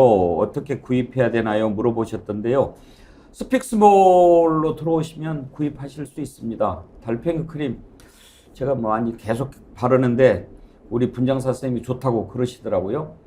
달팽이 크림 우리 스픽스몰 지금 실시간 댓글에 링크가 나오는데 그것도 하시면 바로 연결 가능한 걸로 알고 있고요. 아까 소개해드렸던 김장 배추 다시 한번 소개해드릴 텐데 김유정 의원님 김장 담그세요? 예, 저 김장합니다. 그래요? 시댁에 가서 같이 합니다. 장윤미 변호사님. 저기 굉장히 저렴한 겁니다, 저거. 그렇죠? 네, 새우젓만 해도 1.2kg인데요. 저거만 해도 한 2만 원 가까이 되거든요. 그러면 절임 배추 20kg에 저거면 너무 저렴한 거죠. 장윤미 변호사님은 사서 드시나요? 못 담그는데 네. 이 절임 배추를 보니까 담가볼까? 라는 생각도 듭니다. 내가 돈을 벌려다 말았네. 난 사실 김유정 의원님은 네. 김장 김치를 담아서 드시고 장윤미 변호사님은 사서 드실 걸로 생각하고 김유정 의원님만 하나 내가 사드리려고 그랬는데 저는 아니요. 또 하고 있습니다, 사실.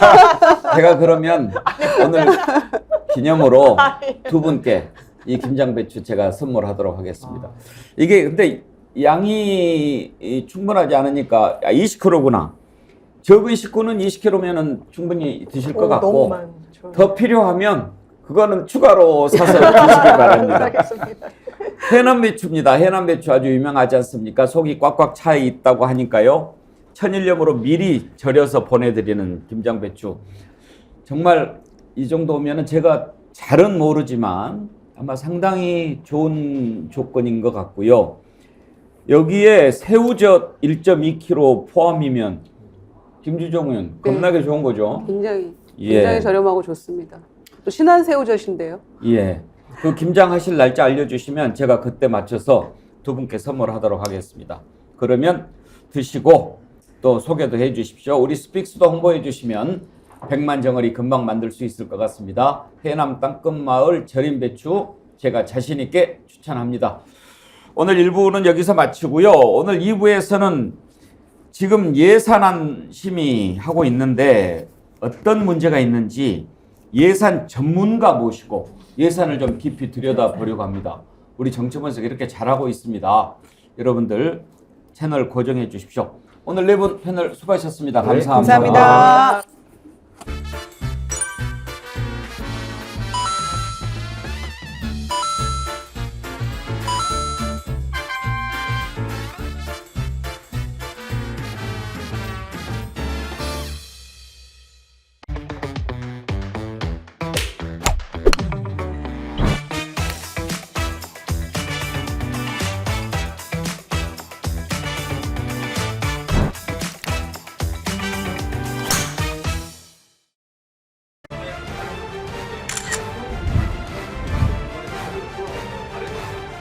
뉴스는 가시돋친 생선과 같습니다. 잘 발라 드셔야 됩니다. 제가 발라드리겠습니다. 노종면의 뉴발.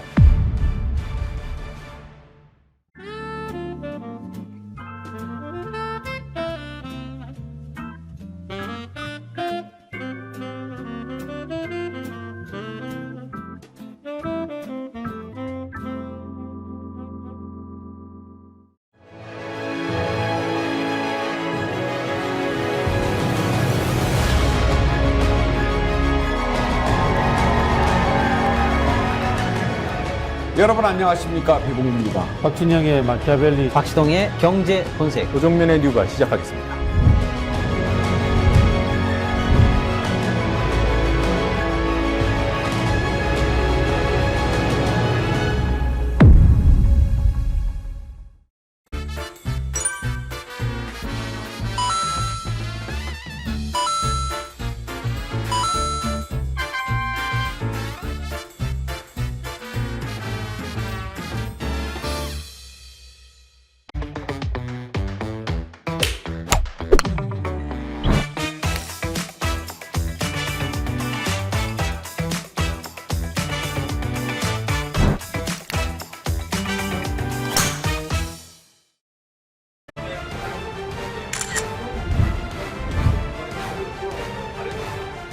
뉴스는 가시돋친 생선과 같습니다. 잘 발라 드셔야 됩니다.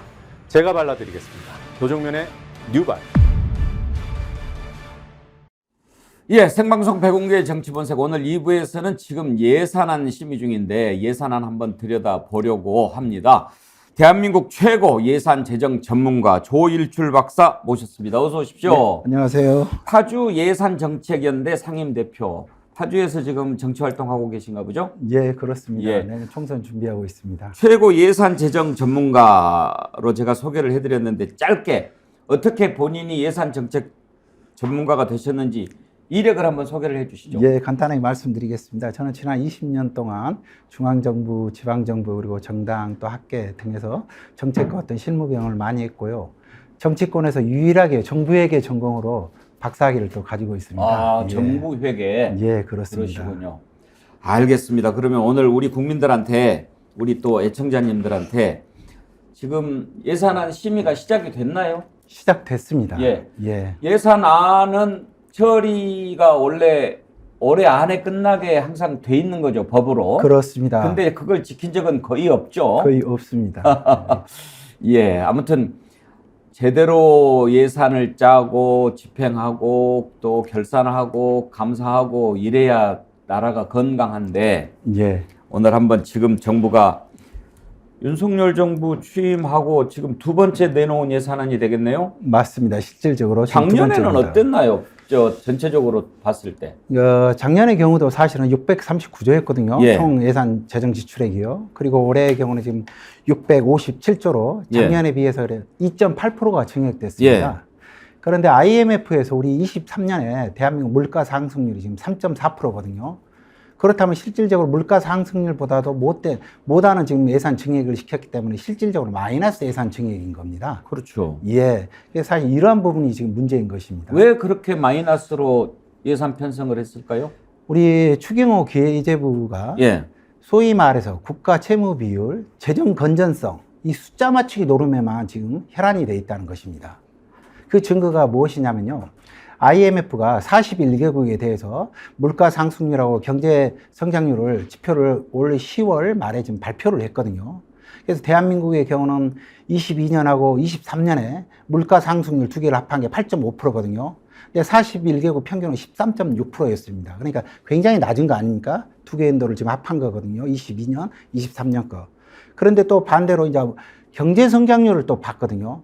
대한민국이 22년하고 23년 걸 두 개를 합한 걸 보니까 4.1%였습니다. 근데 41개국 평균은 5.9%였고요. 그러니까 다시 정리를 해드리자면 물가 상승률은 다른 상대국들에 비해서 굉장히 안정적이고 경제 성장률은 굉장히 못 미쳤다는 거죠. 그런데도 불구하고 추경호 기재부는 긴축재정, 쉽게 말하면 재정 건전성을 이유로 돈을 지금 꽉 가두겠다는 것입니다. 심지어 우리 윤석열 대통령도 국회 와서 시정연설에서 물가 상승을 잡기 위해서 긴축재정을 하겠다고 그랬거든요. 그런데 OECD 국가들 중에서 정부 재정 지출 비율이 38.1% 최하위권에 속합니다. 민생이 어렵고 그러면 사실 정부의 예산을 통해서 마중물 역할을 해줘야 되지 않겠습니까? 그런데 지금 추경호 기재부는 국가 채무 비율과 재정 건전성 숫자 맞추기에만 혈안이 돼 있는 것이죠. 그러니까 이제 왜 그러는 줄은 저도 이제 짐작이 갑니다. 워낙 지금 윤석열 정부가 그 전에 문재인 정부에 대해서 퍼주기 정권이었니 뭐 이런 식으로 비난하지 않았습니까? 포퓰리즘 정부였다고.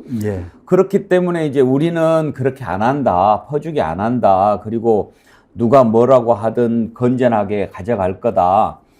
심지어 뭐 우리가 그런 이야기로 하지도 않았는데 뭐 탄핵할 테면 해라. 누가 그거 가지고 탄핵하자고 한 거예요? 다른 거 가지고 얘기하는 거지. 탄핵할 게 뭐 한두 가지가 아닙니다만. 그런데 포퓰리즘 정부라고 비난하면서 이렇게 했는데 그러면 지금 이번에 윤석열 정부가 내놓은 예산안은 포퓰리즘은 하나도 없습니까? 굉장히 많죠. 그러니까 쉽게 말씀을 드리면 국가 성장 동력인 R&D하고 교육 예산, 그리고 또 우리 군 사병들의 기본적인 복지인 생일 때 쓸 수 있는 우리 케이크비 아니면 또 효도, 휴가비, 그리고 이발비 이런 예산들은 절대적으로 다 감액시켜버리고 권력기관들의 소위 말한 특활비나 업추비는 이런 막대한 양의 지금 증액을 시켜놓은 것이죠. 그리고 또 뒤에서 말씀드리겠지만 우리 많은 국민들이 요새 관심 있게 보고 있는 우리 대통령, 우리 외교 부분 예산들은 굉장히 많이 증액되어 있습니다. 또 나간답니까? 그렇습니다. 이미 오늘도 나간 걸로 지금 알고 있습니다. 아예 그러면 비행기도 바꾸지. 미국 대통령 것보다 더 좋은 걸로 그렇게 많이 다니려면은 오히려 더 좋은 비행기가 필요하겠더만. 그러면은요, 우리 조 박사님 이렇게 쭉 보셨을 때 내년도 예산안 이렇게 우리들이 보는 거하고 또 다른 시각으로 보시지 않겠습니까? 그렇습니다. 제일 큰 문제는 뭘로 꼽으십니까? 가장 큰 문제는 우리 국가 성장 동력의 예산을 절대적으로 다 감액시켜 버렸다는 것입니다. 성장 동력의 예산을. 그 대표적인 게 R&D하고 교육입니다. R&D 예산은 무려 전년도에 비해서 16.6%를 깎아버렸고요. 그리고 교육 예산은 6.9%를 깎아버렸습니다. 그러면서 한편으로 대통령 순방과 관련된 외교는 무려 27%를 지금 증액을 시켜놨거든요. 27%나요? 그는 외교 관련 예산만 그러면 먼저 한번 좀 들여다볼까요? 표를 한번 보여주십시오. 외교부 총 예산이 3조 2,500억에서 4조 1,300억. 8,800억이나 증가가 됐네요. 전년도 비해서 27%나 증액된 겁니다.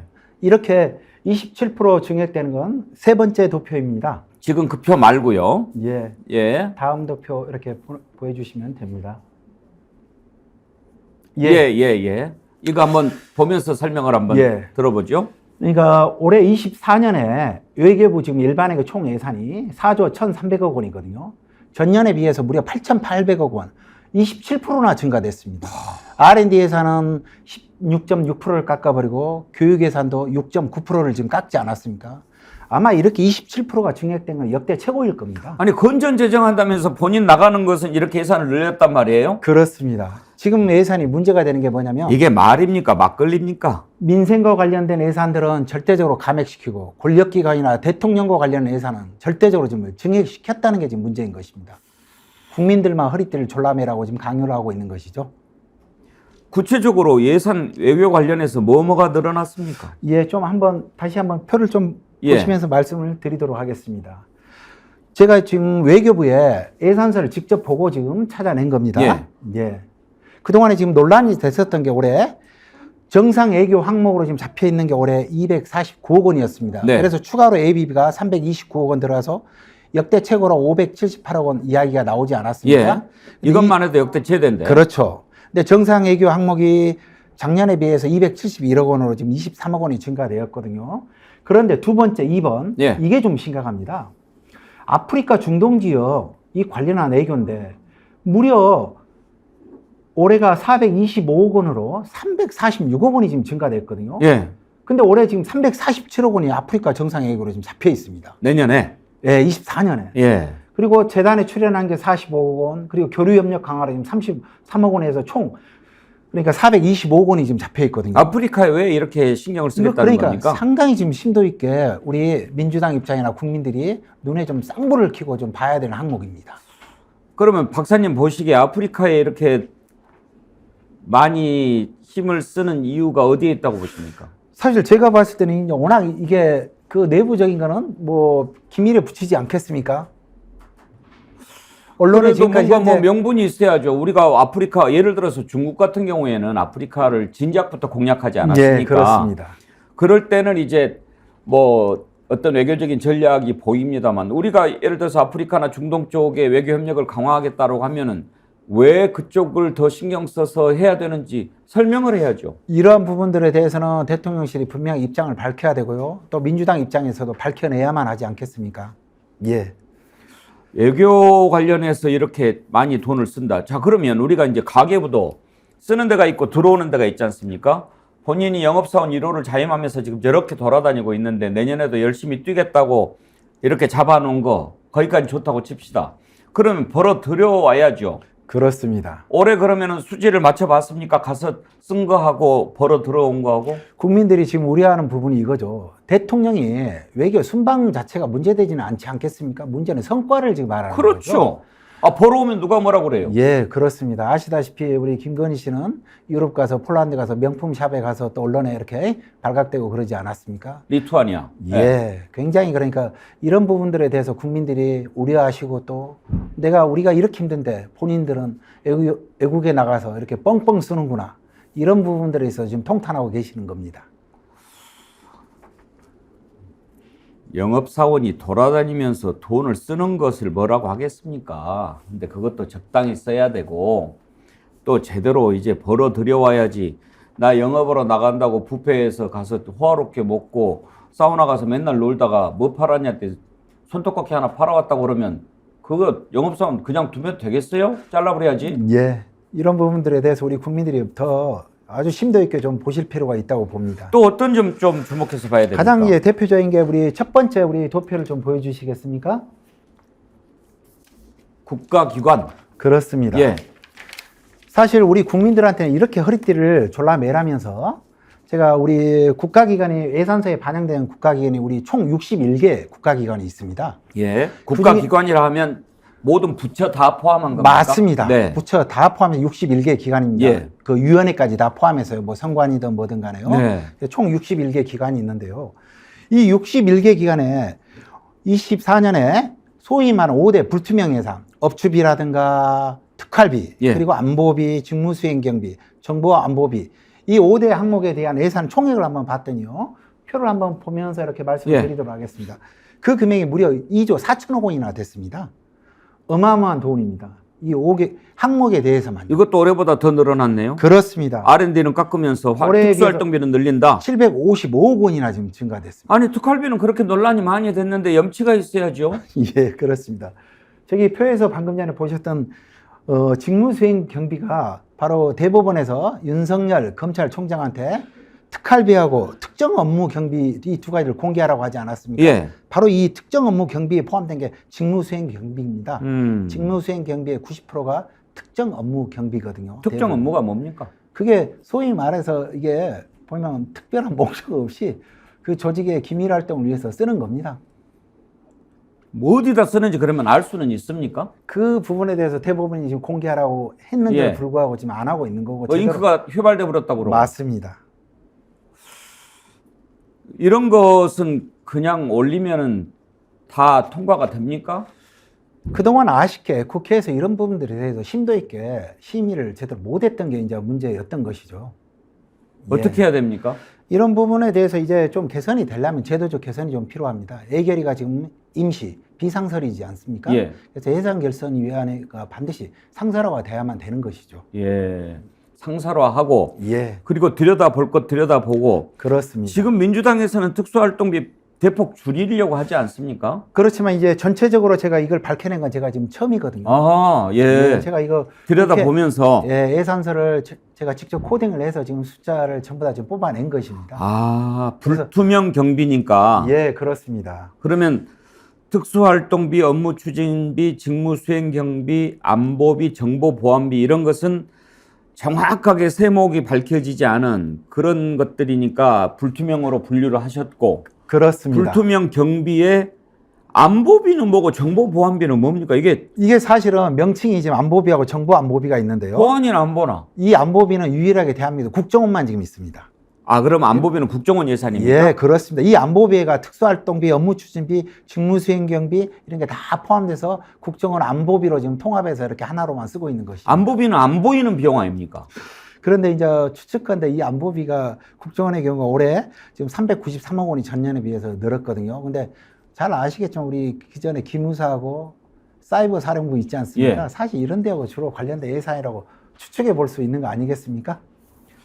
물론 국방이라든지 예. 보안상 또 국가안보상 공개할 수 없는 부분들이 있겠지만 기본 원칙은 가급적 투명하게 국민들이 알 수 있게 하는 것이 가장 바람직하지 안 보이는 것, 음험한 것 이런 것이 많은 것 그건 비정상이죠. 예, 그렇습니다. 제가 표 두 번째를 보고 조금만 말씀을 좀 더 드리도록 하겠습니다. 또 있습니까? 예. 7대 권력기관. 제가 방금 전에 설명드린 건 대한민국 그러니까 61개 총 국가기관을 지금 뭐 업추비 등 불투명 예산 항목을 지금 말씀드렸던 겁니다.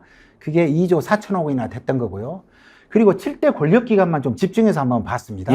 그랬더니 2조 4천억 중에서 7대 권력기관의 업추비 등이 2조 400억 원으로 85%를 차지했습니다. 85%.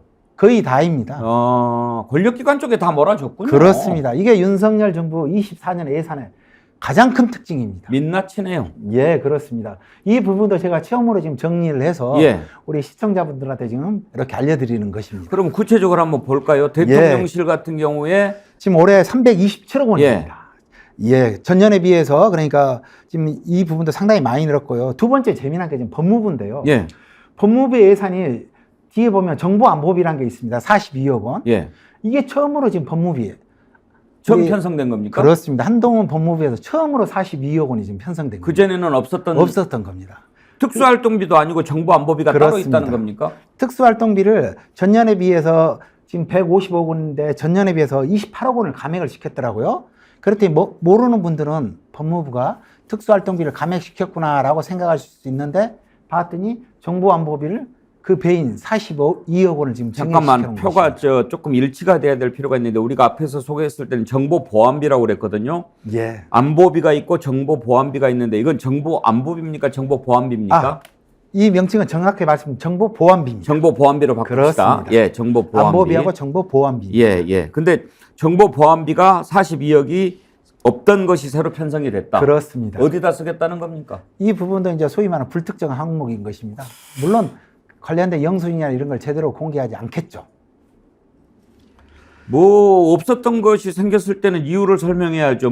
법무부 장관이 실세 장관이라서 그냥 주는 겁니까? 예, 그렇습니다. 그렇게 생각하십니까? 그러면 지금 특수활동비, 업무추진비, 직무수행경비는 조금 증감은 있겠지만 기존에 있었던 것이고 정보보안비가 42억이 새로 편성이 됐다면 적어도 그 부분에 대해서는 법무부가 어디에 쓰겠다고 얘기는 해야죠. 이런 부분 항목 자체가 우리 예산서 지침에 의해서 그 구체적인 목적이 설정되어 있지 않습니다. 이런 부분들이 사실 법적으로 지금 개선시켜야 될 문제점들인 것이죠. 불투명 경비니까. 그렇습니다. 그러면 조 박사님 이거를 추출을 해내신 거네요. 물론 이 항목들이 예산서가 이제 수천 페이지 다음에 굉장히 많거든요. 10,000페이지도 넘습니다. 거기서 제가 이제 항목별로 제가 찾아낸 것입니다. 전문가 아니면 이렇게 못 찾아내죠. 사실 불가능합니다. 예, 그렇습니다. 그러면 이거는 나중에 결산하거나 감사할 때는 어떻게 들여다볼 수 있습니까? 이 부분들 이제 숫자 맞추기로 썼다고 하지만 세부 내역서는 공개를 하지 않는 것이죠. 그거는 안 되죠, 세금을. 그래서 이런 부분들에 있어서 이제 불투명 예산은 법 개정을 통해서 좀 없애고 줄여야 된다고 보는 것입니다.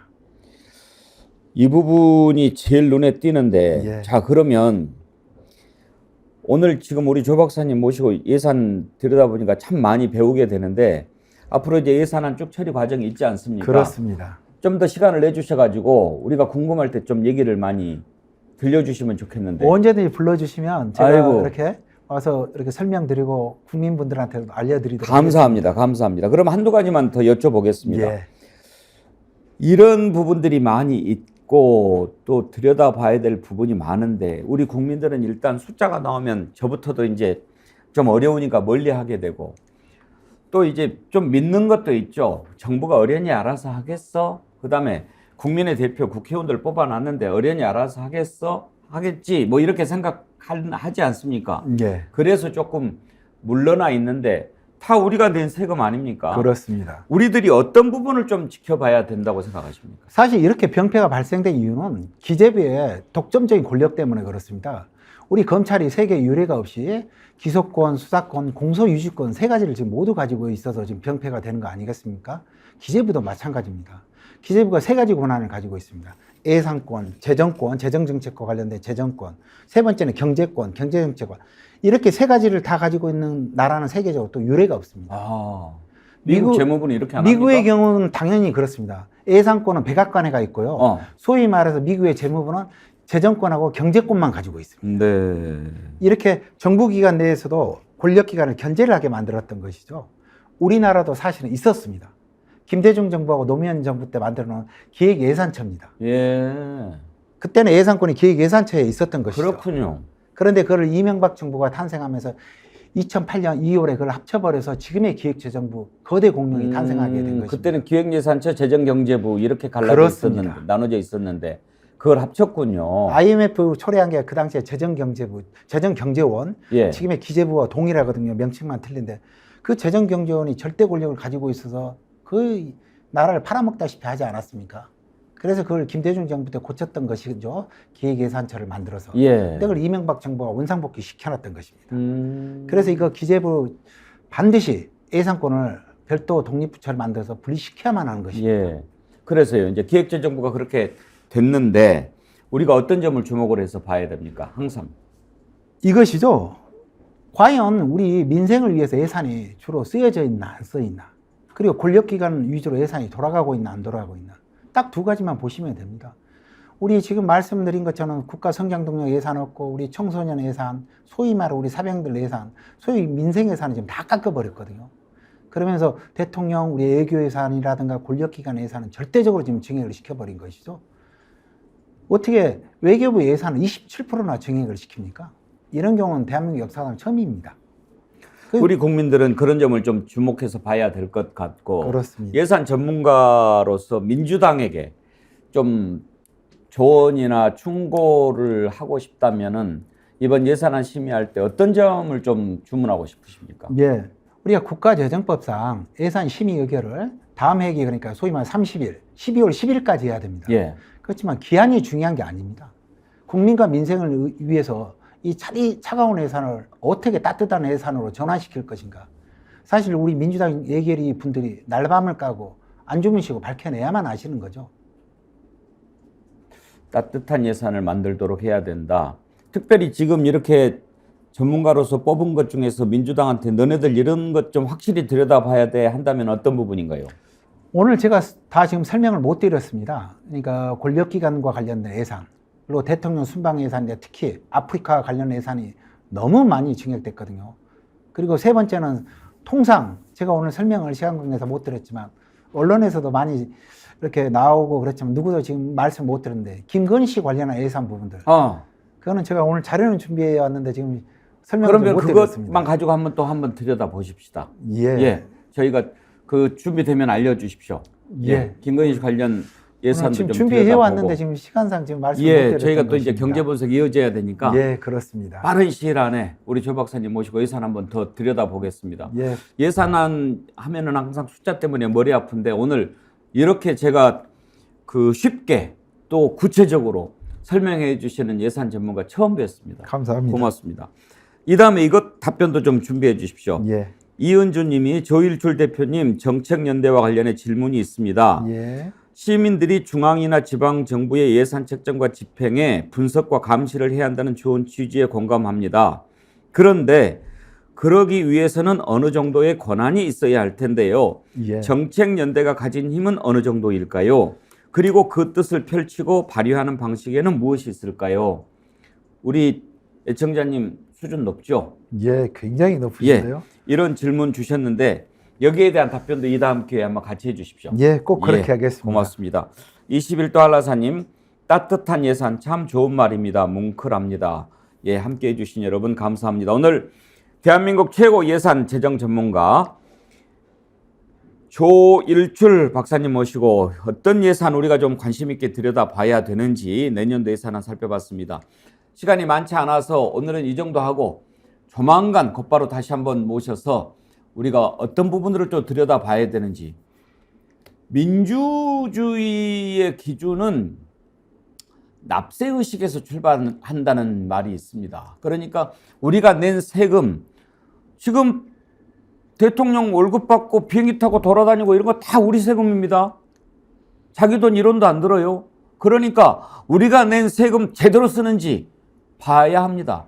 그 납세의식이 민주주의의 출발이다. 우리는 항상 그 생각을 가져야 합니다. 그래서 세금 문제, 예산 문제 잘 생각해 봐야 합니다. 우리 깨어있는 정어리 때 예산 문제 더 많은 관심 갖도록 합시다. 조일출 박사님 오늘 말씀 감사합니다. 또 뵙겠습니다. 감사합니다. 예, 함께해 주신 여러분 감사합니다. 이어지는 박시동의 경제본색 많이 사랑해 주시고요. 저는 내일 오전 10시 50분 다시 찾아뵙겠습니다. 국민 앵커 해군기 정확한 분석 날카로운 시각 해군기가 하면 다르다.